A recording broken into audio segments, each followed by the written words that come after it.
capture obstacles and having to understand it and what we look at. Now, the obstacles you were faced with in your 2 stated governmental missions and your 1 personal mission, quite interesting. Let's have a look at what were those obstacles. Well, the first thing is I'd love you all to hold in mind what Mick and Ross have just agreed on. And that is your client and your people. And you'll see from the way we were tooled up to go to war, we might not have been that good at the client-facing piece. Because this is what they replied with. And this is a small mortar, probably a 60mm mortar.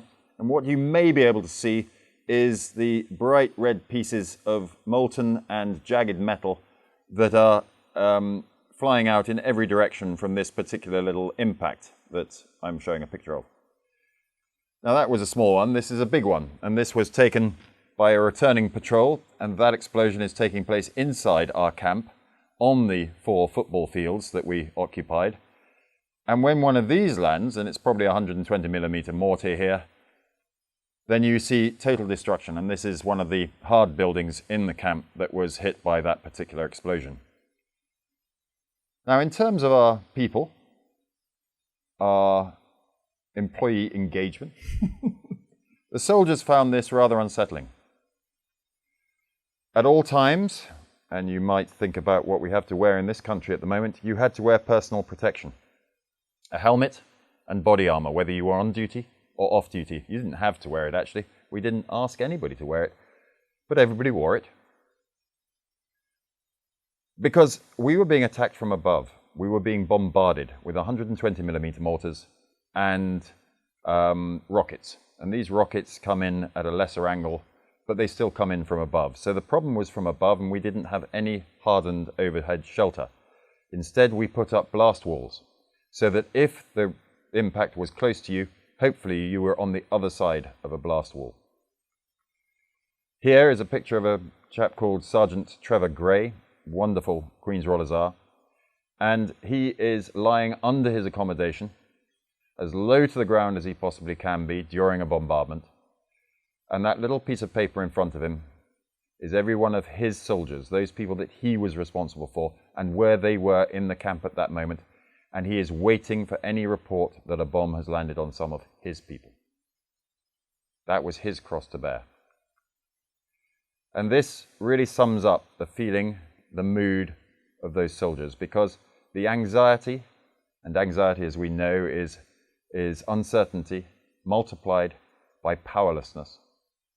The anxiety amongst the soldiers was palpable. We saw a lot of them at church on Sunday. They'd never been to church before in their lives. But somehow they decided to go to church on Sunday in that camp. And here we see a chap, he's sitting with his body armor on, a pair of shorts, a pair of running shoes, and he's just waiting for his number to be up, because it's coming from above and he can do nothing about it. Now, other people hid in different ways. This is a wonderful picture of our head chef and 3 of his cooks, and they felt that their best defense was in the rations room, because of course tinned peas are really good armor, and they are actually just as good as a blast wall if you put enough tinned peas between you and the enemy. And so they had their sacks of rice, they had the morning porridge, the tinned peas, and they got in there as deeply as they could during every attack. And frankly, unless that bomb landed smack on their heads, they were as safe as anybody in the camp. Sometimes the bombs hit accommodation. And this is a picture of part of the female accommodation, the officers' accommodation. There were 4 officers, 4 female officers in this Corrimec.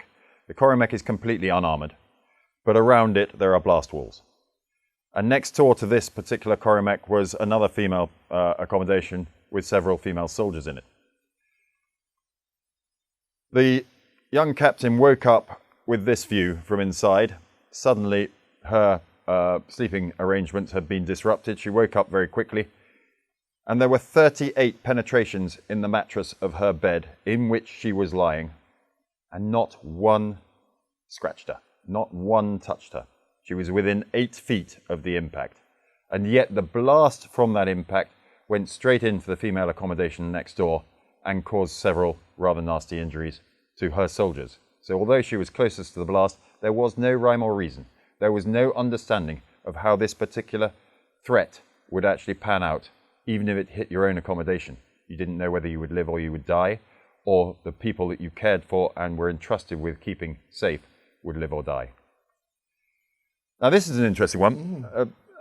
You'll see a hole on the right-hand side of this particular piece of accommodation, and the 3 beds beyond should have a 4th just next to that hole. But what happened here is that rocket came from outside, hit low on the wall on the outside of that piece of accommodation, and went straight through the concrete floor and into the desert, destroying as it went the bed that was placed there.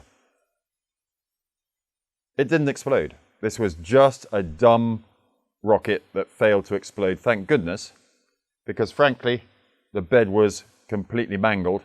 And had this soldier actually been in bed and not on duty at the time, then he wouldn't be here to be smiling ruefully on this picture, because he got away with it.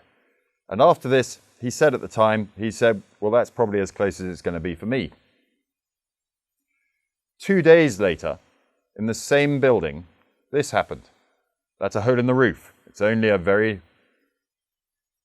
flimsy piece of metal roof. That's another rocket that did not explode. It came through the roof and exited through the 3rd of those beds that you saw in the previous picture, and unfortunately exited through the feet of the soldier who was asleep in that bed at the time. And I'll leave that vision, and you can use your imagination as to the damage that a rocket will do when it comes through the roof and passes through the bottom end of your bed. So the anxiety... This is interesting. Yeah, the anxiety, it wasn't just for the soldiers. I got a bit anxious at times. And this is an interesting picture because this is the camp hairdresser who comes from Alamara. We used local labour for a lot of things. And he was an interesting chap. And we realised that there was never, ever a bombardment when he was in camp. And what he was doing, he was casing the camp and then directing the fire when he was not cutting hair in the camp. And he began to know who we all were, and he certainly knew who I was. And as I was the least popular of a very unpopular lot. And why was that? Because there's a really interesting insight into why you were actually so unpopular. And for anyone who rides with David in the morning, it wasn't because he was really poor at counting the number of sets we need to do. Where was that the source of that lack of popularity?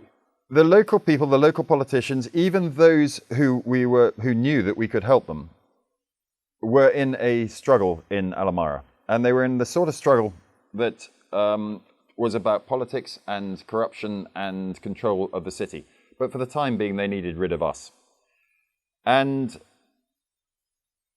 so they made up stories. And they made up stories about us as a occupying force. And the leader of that occupying force, who was one Lieutenant Colonel Labouchere. And they decided that I had a large switch in my office, and they would point to it when these politicians came to visit me. They'd point to this old trip switch on the wall, which was not wired to anything anymore. It had been something else previously, but it was just a rusty old trip switch on the wall. And they'd point to it and nod and say, that's it, that's the switch that switches off the power to the whole city. In other words, whenever I wanted to punish the city, I was cutting their power. Now, these are people that now had the odd fridge, and they could get fish from the river and put it in their fridge, and then Labouchere switches off their fridge, and the fish goes rotten. And they have no power for air conditioning, and they are busy buying in air conditioners because they never had this ability before. And yet the air conditioners had no power because Labouchere was cutting off the power. And this chap was head of the haters, the hairdresser, who was cutting the hair over the soldiers in the camp and mine on occasion. And so I found myself... That must have been a fair while ago when you had hair to cut. Yeah, thank you very much. Yeah. Anyway, so I found myself with my Glock 9 pistol, which is sort of next level pistol ship. And I found myself with it under my sheet, cocked and pointing as far upwards as I could as he got the cutthroat razor out to shave my neck. That's anxiety. If you ever have a hairdresser who you know wants to kill you, and he's holding a cutthroat razor, that's anxiety. That is powerlessness and uncertainty multiplied. Now, actually, I had some other experiences which I'm going to recount, and one of them comes down to this chap. This is Ben. I named Ben after the outgoing battle group commander who had said to me, "Keep your head down." A very good friend of mine, a very tough soldier. But I named this goat Ben because Ben became my best friend. You'll understand, those of you that are CEOs, COOs, it's quite lonely sometimes being in charge. Hang on, this is going the wrong way. But anyway, this goat became my companion, and I would wander around camp with the goat at heel. And little did my soldiers know that I had a pocket full of those little sachets of poison that you can get in the coffee shop and you pour into your... So I had sugar in my pocket. And of course the goat ate the sachet and the sugar and thought it was wonderful. And the soldiers even joked, you know, most senior officers have a Labrador and ours has a goat. Anyway, he was a wonderful goat. He was a fairly large goat. You can see here he's standing on up front legs on a table. He smelt beautiful because he peed on his beard every day to ensure his smell. And he had a nicotine habit. He would empty all the ashtrays, and when he didn't get enough nicotine in the morning emptying the ashtrays, he got quite uppity.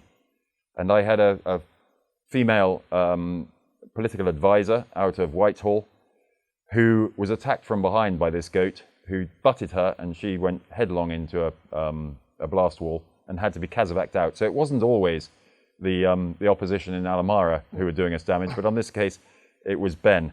Now, I got to talk a little more about Ben because one night we had a mortar attack come in, and I was lying a very hot night. It was July, and the first thing you heard was a huge whoomph as the first mortar landed. And on that night, they managed to deliver 54 rounds of mortars into the camp, 54 of those big bombs, in 10 minutes from 11 different firing points. And those of you that are sharp-eyed will realize that in the previous vision where that particular building was attacked, those 2 rounds came from totally different angles. In other words, 180 degrees. So they were encircling the camp with firing points and just lobbing everything they had into the camp. So my first reaction was to get off the bed and grab my helmet and body armor, because that's what we had to hand at all times. I wasn't wearing anything apart from helmet and body armor, and I climbed under the desk in my office, in my accommodation. Sturdy desk? No, a piece of plywood, but somehow that makes you feel a bit better. And I realize now just how debilitating it must have been in the First World War when bombardments went on for days. Because in those 10 minutes, I felt myself go from fear to abject terror. And the terror comes from the sound that those rounds make, because they stop making any sound about 7 seconds before the big explosion. 7 seconds to hope that you're going to hear the bang. Because if you don't hear the bang, then, well, that's the end. So as I lay with my bum sticking out and my helmet on, in abject fear, Ben the goat turned up in my accommodation through the curtained wall and took up a position of fear next to me. And at that point, I suddenly shook myself out because I realized that my wife would be told, or might not be if the system was kind, that David died naked under a desk with his helmet and body armor on with a goat. Not quite the way you'd like to go. I'm sure not quite the way your dad would want you to go in. No, he'll be listening to this and go, oh dear, yes. Anyway, so at that point I shook off that discomfort, and I got myself across to the operations center and helped where I could. But you can understand that the obstacles we faced can be summed up in consent. We had no consent. Our customer did not want our product. And I think there's a really fascinating part to this too, David, because in coaching, which you and I work with a lot of clients all over the world around, there's two words that we listen out for. Always and never. This always happens, this never happens. I've got a pattern. I've got a really good always for you. The only way we could get any supplies in to look after this huge number of bodies in this target-rich environment was to send a whole company of infantry armed to the teeth with those armored vehicles down to the border, 120 kilometers south of us, to pick up a convoy and escort that convoy all the way back to us. What always happened? We got attacked. And we got attacked badly. So this is a truck that has been attacked by a roadside bomb. And when you're attacked with one of these shaped charges, that's molten metal traveling at 8,000 to 10,000 meters per second. It will penetrate anything, including our armored vehicles and including those armored trucks that I showed you earlier on. And of course, we don't get our resources when the trucks get attacked like this. They just burn and we leave them, or we pick it up later and bring the truck up. So the only way in and out was helicopter. That was the only safe way in and out. And even that wasn't particularly safe because this is the waiting area for the helicopter. And of course, that is a strike at the top of the waiting area from a missile. So for me, it was all about consent. And now I think we need to start thinking about changing what we were doing and reimagining the value. Yeah, fantastic. So we're about to send you out into a room again to have a bit of a think about where you are at the moment with reimagining your value. And I think this is a really, as appropriate as it is to reimagine your value in this situation, I also massively admire how you've reimagined your value during this period of time.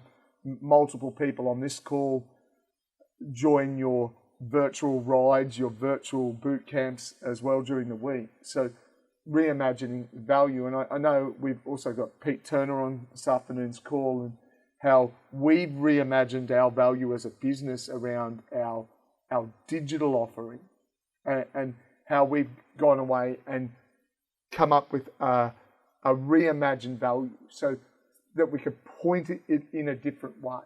So when we think about a pivot, as we've already talked about, a pivot is maintaining the mission, yet changing the strategy. And in order to do that, you've got to be able to think about, right, this is the value I create. This is the unique value I create. And now I'm going to reimagine the way that I deploy that value. So when we send you out we're going to send you out for 5 minutes this time, I think, in a group. Reimagine your value. Yeah. So if this is me at the moment, how can I reimagine my value and point myself at a different target in a different way? So I'm going to send you out to think about your value in new ways. Have fun. Once again, our gift to you.